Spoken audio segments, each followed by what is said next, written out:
Sanibonani khala maphupho makuthi umusha la ekhaya besicela nje ukuthi subscribe ukuze ke njalo masifaka la ku-YouTube channel yethu ungaphuthelwa noma ngabe nini uma ukuthi ke le video uyibuka ku TikTok besicela ukuthi uphuthume bakithi useshe lapha ku TikTok ufike usifollowe ngijwayele ukuba live nje uzobona wonke ama video amaningi kodwa ama video amaningi agcwele la ku YouTube so kwakho ukuthi subscribe and turn on a notification bell ukuze njalo uma ngifaka ama video izothi nqinqi efonini yakho ukuze ubone ukuthi la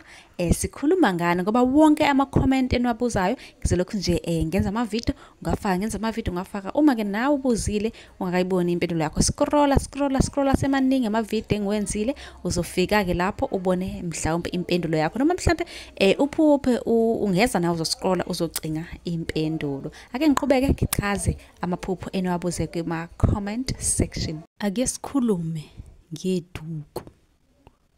ukuthi uma uphupha iduku ulifakile ngabe lokho kubika ukuthini. Omunye kwesinye isikhathi uthi usuke nikezwa lelo duku mhlambe lemhlophe senze isibonelo.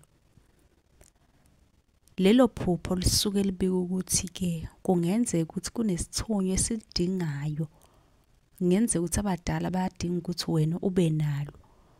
okuzomela ukwenza ukuthi ulithenge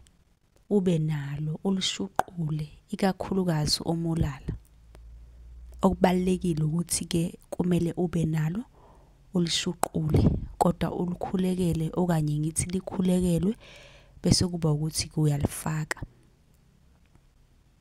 Uma ukuthi ke khona odinga iduku noma ngabe umbalo onjani usungasi inboxa uzolithola ngokusheshsha.